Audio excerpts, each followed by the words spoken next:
Hai, sebelumnya saya sudah membahas bagaimana corona akan mengubah masa depan kita, serta mengapa sebaiknya kita di rumah aja. Di video ini, saya akan melanjutkan pembahasan tersebut lebih dalam lagi. Saya akan menunjukkan bagaimana di rumah aja dan aktivitas kita yang berkurang drastis beberapa waktu belakangan ini ternyata bukan mengembalikan kita ke zaman batu, melainkan justru memaksa kita melompat ke masa depan. Mari kita mulai.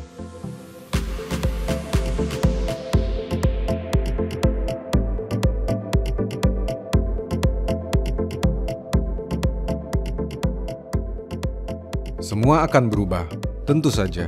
Tapi perubahan kali ini tak biasa. Prediksi saya, kita akan mengenang 2020 sebagai tahun yang tak normal, tahun yang tertangguhkan, tahun yang terlewati, tahun seakan bumi berhenti berputar. Lihat saja, mulai dari kuartal kedua tahun ini, hampir seluruh event ditunda, segenap proyek dihentikan, semua rencana gagal. Padahal kelabu baru saja dimulai, baru di anak tangganya yang pertama. Saya bukan pesimis atau menakut-nakuti, namun hanya ingin menggambarkan hal sebenarnya yang begitu serius agar kita semua dapat mempersiapkan diri mulai dari sekarang. Sebab salah satu tuntutan terbesar dari perubahan yang drastis adalah penyesuaian diri yang ekstrim.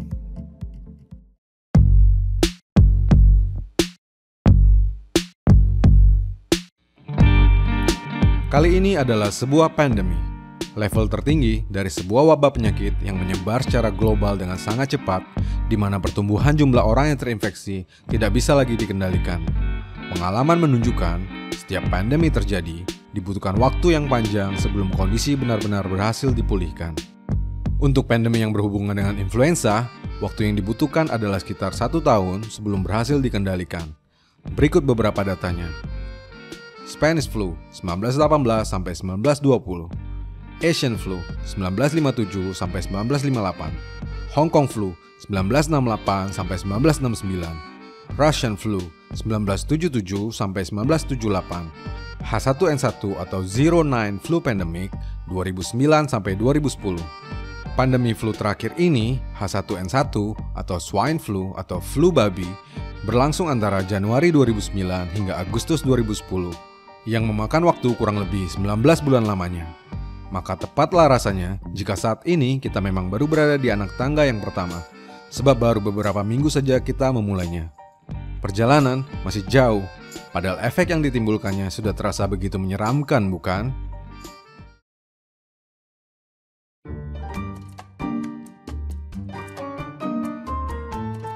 Selain tipikalnya yang rentan untuk menular, krisis yang terjadi saat ini memiliki efek domino yang luar biasa. Ada setidaknya 2 alasan untuk menjelaskan ini. Pertama, karena ini disebabkan oleh virus atau wabah penyakit yang berdampak langsung pada perasaan takut, salah satu emosi paling kuat yang ada pada manusia. Tak ada yang menyebar lebih cepat dan lebih hebat selain rasa takut. Kedua, karena ditunjang oleh berbagai faktor di luar wabah itu sendiri, terutama akibat dari amplifikasi sosial media dan geopolitics. Coba lihat saja, kita belum sampai ke peak, namun begitu banyak hal yang telah terjadi. Larangan masuk ke banyak negara di dunia, larangan ekspor-impor, larangan beraktivitas normal, larangan membuka lapak, dan lain sebagainya. Maka tak heran jika kita akan segera masuk ke dalam resesi ekonomi. Bayangkan, ada berapa banyak orang yang harus kehilangan penghasilannya akibat roda perekonomian yang tiba-tiba mandek imbas corona. Seorang tukang cukur rambut yang biasanya mencukur 10 orang setiap hari untuk bertahan hidup akan kehilangan hidupnya apabila tak lagi bisa mencukur seperti biasa. Seorang bos barbershop yang mempekerjakan 5 pencukur tak akan bisa lagi memberikan gaji saat pemasukannya mendadak nol. Jika beberapa minggu orang masih bisa bertahan, maka beberapa bulan sudah lain cerita. Jangankan tukang cukur, tim satelit MotoGP pun terancam gulung tikar apabila balapan tak kunjung dimulai. Dan memang balapan tak akan dimulai dalam waktu dekat. Lalu bagaimana dengan pedagang asongan, kaki lima, tukang becak, merchant-merchant di mall, pertokoan, rumah makan, pasar tradisional, dan lain sebagainya? Tentu semua akan merasakan dampaknya.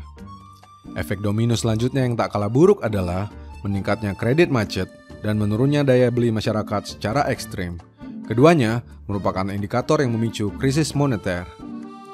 Dan sayangnya, itulah yang harus kita hadapi pada bulan-bulan mendatang. Saat inilah kita berharap pemerintah dan segelintir penguasa membuat kebijakan yang tepat. Keputusan yang mereka ambil dalam waktu-waktu genting ini akan menentukan masa depan kita bersama.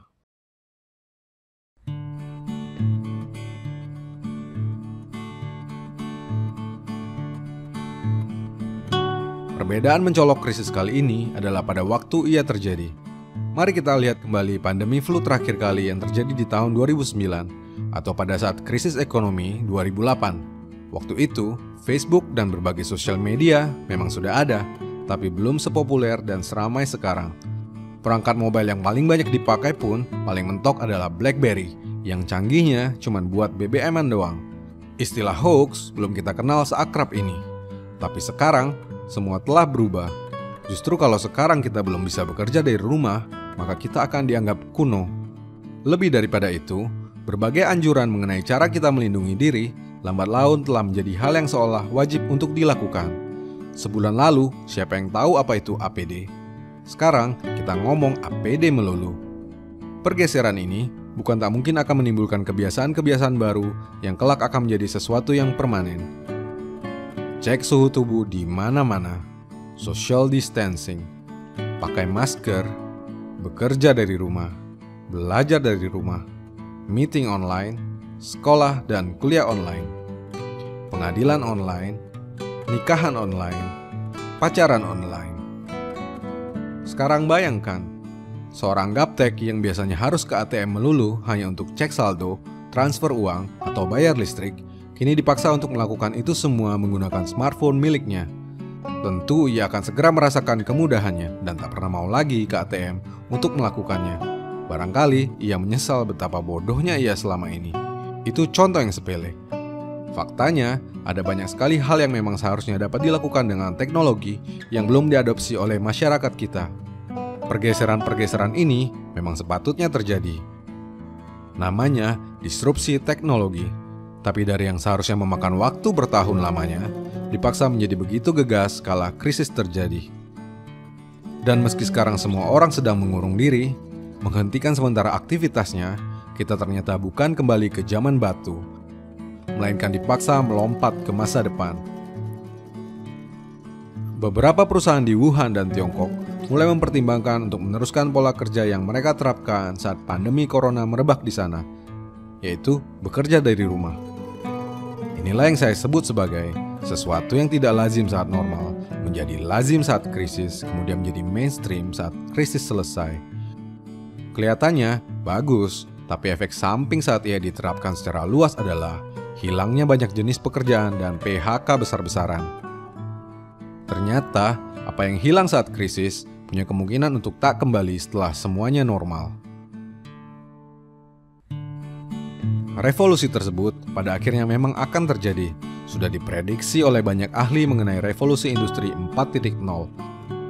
Tapi tidak seharusnya segegas ini, sebab kita tahu kecepatan yang tinggi punya sifat membunuh yang bikin ngeri.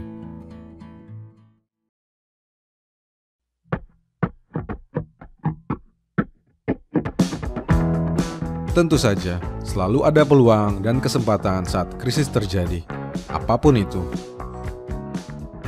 Bill Gates, orang yang pernah memprediksi pandemi virus ini beberapa tahun lalu, secara kebetulan pernah berkata, "If your business is not on the internet, then your business will be out of business." Maka tak ada hal lain lagi yang dapat saya sarankan sekarang. Jika Anda adalah pengusaha, maka Anda harus betul-betul memanfaatkan teknologi, baik dalam hal produksi, manajemen, SDM, hingga urusan marketing. Dan apabila Anda bekerja, maka tingkatkan skill yang berhubungan dengan teknologi, karena akan ada banyak kantor yang membutuhkan keterampilan tersebut di masa-masa mendatang. Dan jika saat ini Anda memiliki waktu luang, mungkin karena sedang diliburkan atau di rumah aja, maka inilah kesempatan Anda untuk belajar. Jangan malah cuma nonton Netflix, main game, atau tidur terus. Ada banyak hal yang dapat Anda pelajari dari banyak sumber. Buku, blog, dan artikel-artikel online dapat dijadikan referensi. Selain itu, YouTube menyimpan harta karun untuk semua ilmu yang Anda butuhkan. Percayalah. Dan jika Anda ingin menguasai digital marketing, maka saya sarankan Anda untuk mempelajari SEO, social media marketing, dan list building.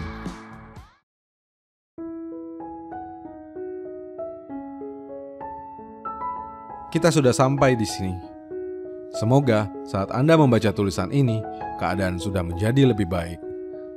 Saya telah membuat analisa yang mudah-mudahan seluruh bagian buruknya adalah kesalahan yang saya lakukan. Saya pun menyadari jika tak semua bisnis dan usaha dapat dihubungkan dengan teknologi, sehingga bagian-bagian tersebut tak dapat dijangkau dalam video ini. Bagaimanapun, ada banyak sekali model bisnis dan hal-hal yang tak saya ketahui. Tapi paling tidak, saya sudah memberikan perspektif dari bidang yang saya tahu dan pahami, yang semoga saja dapat memberikan insight dan manfaat bagi Anda. Pilihan Anda sekarang adalah berenang atau tenggelam. Dan tentu saja, tidak semua yang saya katakan benar adanya. Anda tak harus percaya, apalagi menelan mentah-mentah apa yang saya katakan. Saya tidak ingin Anda berpikir seperti saya hanya ingin Anda berpikir. Saya, Rianto Astono.